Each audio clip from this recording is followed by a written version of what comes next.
Ask anyone with experience in writing stories what the hardest part of the narrative to write is, and without exception, they will tell you the same thing.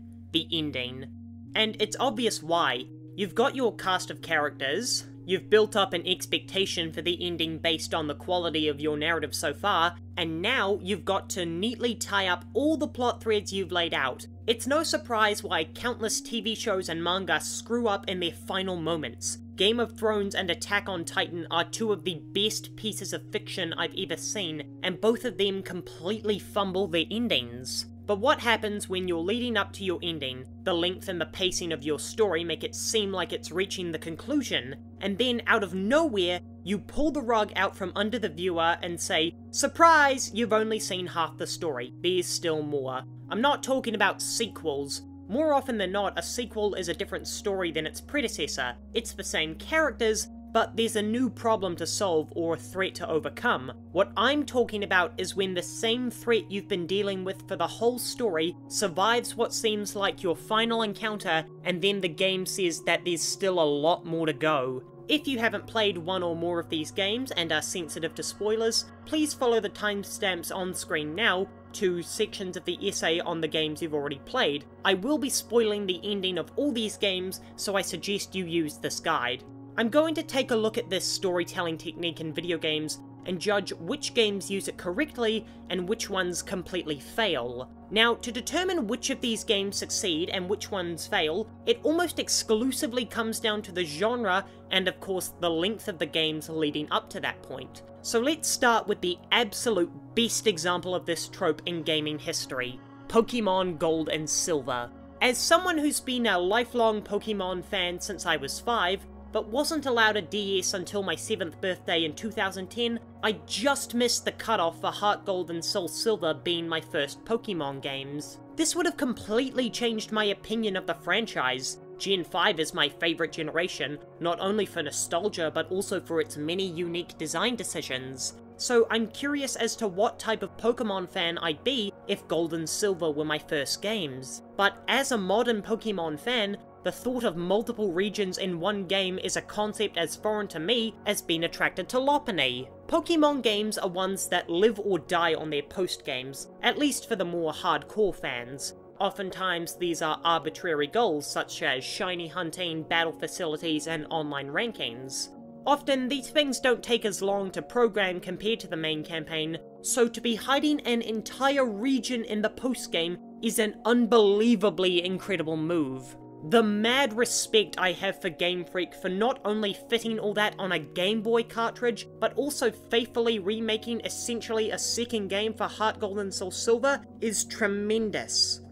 It's also the reason I think there's a real possibility we never see Johto again, because can you realistically remake Gold and Silver with Pokemon's modern graphics, knowing you have to include a second region?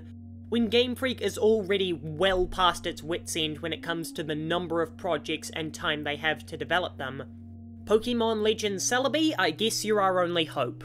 But getting back to Gold and Silver, what better post-game is there than a nostalgia tour of your first region with a second original story and redesigning every gym leader and trainer to match the strength of Johto's new champion? And it all ends with one of the best final boss fights in JRPG history. Not if you gave Game Freak 10 years to develop one game will you ever see a final showdown as climactic and excellent as Red on the top of Mount Silver. The sheer amount of effort put into something most players will never reach is awe-inspiring, and almost impossible to recreate or do better in the modern era. Another positive example of this is the original Donkey Kong, when he takes Pauline further up the tower. Now, you have to remember that in the 80s, many video games were no different than toys. A single repeating screen with low effort put into each one, something to quickly save on development time, and we all know how that ended. Donkey Kong was one of the first games to have multiple levels that you progress through to see a storyline. This is one of the first and greatest uses of this trope, because the game is presented like a single screen, similar to Pac-Man or Space Invaders, and the game's high difficulty and video game standards at the time would lead players into thinking that the game was indeed one simple level.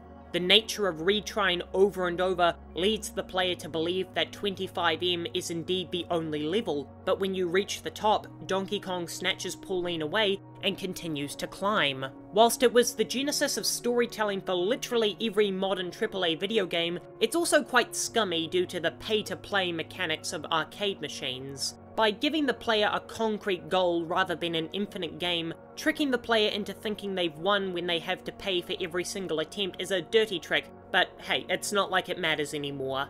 Super Mario Bros. Continued this type of game by having multiple levels, but instead of Donkey Kong's 4 levels, it has 32 unique levels, all for a one-time purchase. This is in a pre-internet era, so it's impossible for players to know how many worlds are in the game ahead of time, so when they get to the big fiery castle, they'll rightly assume that they're in the game's final level. Once again, because the developers have conditioned them into thinking games are short, frustrating experiences. Not Super Mario Bros. Though, a decently challenging but not overwhelmingly hard platformer that pulls the fake-out trick 8 times with the princess always being in another castle. That's absolutely wild, and the true birth of AAA gaming. There is a problem, however. Because you fake out the ending so many times, the player would rightly assume that the game is nearly infinite. I mean, this is the first time they've played a game this long.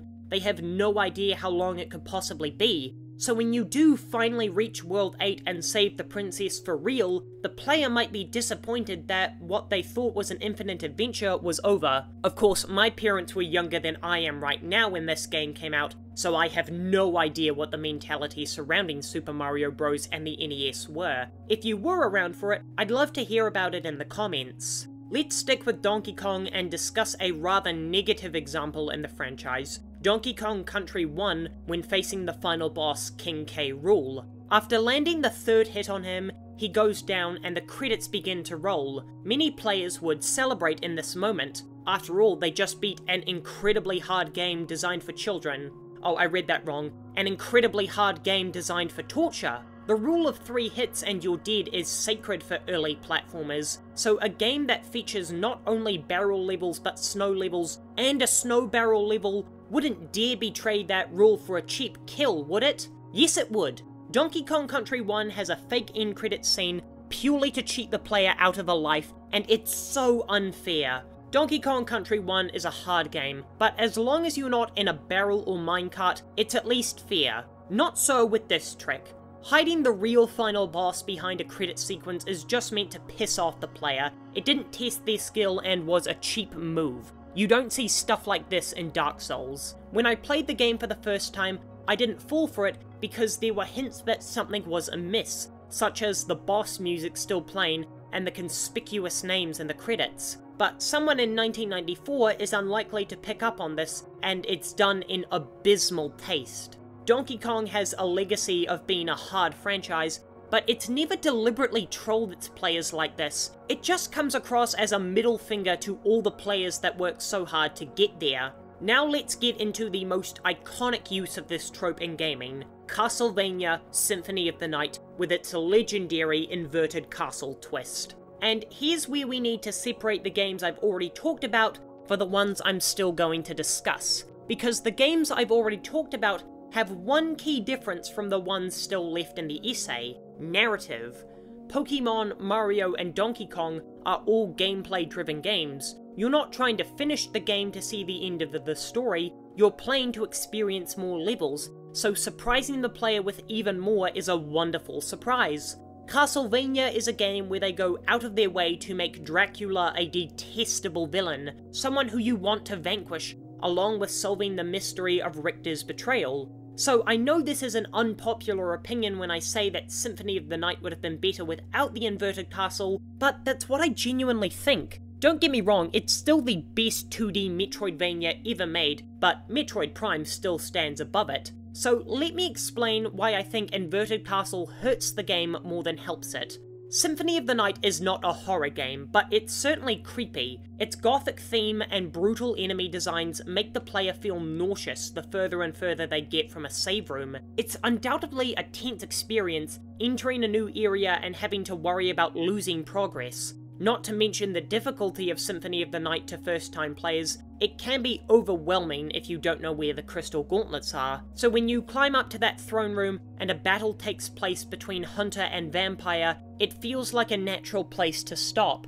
It's the perfect bookend to the game's opening, where you fight Dracula in that same throne room, so it's disenchanting to realize that all the trials you overcame to get here only represent the halfway point. The problem with this is that it's the natural stopping point of the story. If Dracula appears right after you defeat Richter as the true final boss, and you defeat him then and there, I would probably declare Symphony of the Night as the greatest 2D game ever made ahead of Mario 3, but instead, in what is admittedly a fantastic idea for flipping the world upside down, it represents a painful test of will, as the game kicks you right back to the start and ups the difficulty with a huge jump, basically reducing your now powerful Alucard to his virgin state. The lack of any type of narrative or direction in the inverted castle is also a huge point against it. I know Metroidvanias are all about getting lost, but they segment that by only having portions of the map open to you at a time, limiting the area you have to search. Symphony of the Night offers no upgrades in the inverted castle, so the entire map is open to you from the beginning, and you must aimlessly search for the 5 bosses you need to unlock Dracula. It becomes a test of patience and endurance for me, when I was fully prepared for the game to end hours ago.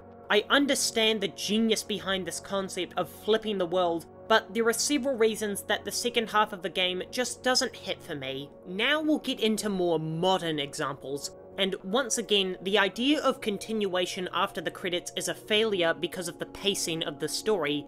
The most egregious example of this is Batman Arkham Knight. Say what you will about the titular villain and the Batmobile, but those final 30 minutes damn near rival Arkham City's. Batman finally conquers the weakness that has plagued him literally and figuratively, becoming more than the hero Gotham deserves or needs, showing the entire world that the apocalypse, a private army, and every villain Gotham's got all flung at him in one night isn't enough to stop him. But not without sacrifice, not without losing the symbol that has protected Gotham for years. He ceases to be vengeance, he ceases to be the knight, he ceases to be a bat, and becomes a man. What a powerful, chilling, and awe-inspiring ending to the greatest superhero of all time. It's just too bad that the game nullifies all that sacrifice just because you're not an obsessive who 100%s a game before finishing the story. Arkham Knight throws you back into the open world after the conclusion of its campaign to mop up all the side missions before Batman can finally retire. There's killing the pacing, and then there's torturing it, defiling its corpse, and then throwing it out of an airplane into a schoolyard. The problem here is an ill-conceived idea of devotion to realism, which is something that can ruin a lot of games. Rocksteady, it wouldn't have ruined the game to show the Nightfall protocol right after the campaign ended, and then have us load an autosave to go back out into the world. It's absolutely horrendous. The emotional impact of that phenomenal ending is dried up because I didn't collect all the Riddler trophies? It's a bafflingly stupid decision where they made the incorrect choice of realism over satisfying narrative. Just like in Castlevania, the ending becomes an arduous chore to reach, where the rug is pulled out from under you and you were ready to end the game 20 hours ago. The final game I want to talk about is Metal Gear Solid 5. Now, I think we can all agree that comparing chapters 1 and 2 of this game is like comparing Kojima to Swery. Repeated missions, baffling story decisions, and a feeling of pointlessness. The last point is what I want to focus on, how the second chapter doesn't feel necessary, and it only serves the purpose of setting things up for Metal Gear Solid 1. The story of Phantom Pain feels structured like this. Chapter 1 is the story Kojima wanted to tell, the story of Big Boss and the Diamond Dogs taking revenge against those who wronged him, and Chapter 2 feels like it has to undo as much of the story as possible so everyone can get in their starting positions for Metal Gear Solid 1. It also has the task of erasing everything set up in Metal Gear Solid 5 by doing things like getting rid of Quiet and explaining why she never shows up again. The end of Chapter 1 was a great place to end, because once again it was the natural end of the story. Skullface was defeated, revenge had been enacted, and the Phantom Pain had been quelled. So it feels wholly unnecessary for this to only be the halfway point, And you know what? I hate to say it, but I can sort of see where Konami was coming from about going over budget. That's not even mentioning that the second half of Phantom Pain is filled with superfluous padding, total stealth missions defeating the entire purpose of Metal Gear Solid 5's freedom of approach. If you simply removed the Eli and Psycho Mantis plot thread, most of the loose ends would have already been tied up. Perhaps it's Kojima's weakness of not being able to leave a single aspect of his story unexplained, but I feel ending Metal Gear Solid 5 after Mission 31 would have been fine. We could have simply inferred the rest from what we know happens next in the series, and I hate to bring this point up again because it's been discussed to death already, but the twist ending makes it so none of Metal Gear Solid 5 even mattered in the first place. So this huge, padded waste of time known as Chapter 2 is what hurts the game from becoming Kojima's magnum opus, and it's eventually what got him fired. Surprising the player with a meaty post-game after the credits can be a nice reward for gameplay-driven games, but shocking story-driven games by unnaturally continuing them beyond their reasonable stopping point is a practice that hurts more than it helps. It's a trend that's becoming much rarer in the modern age as gameplay-driven games continue to dwindle, and I think that's for the best.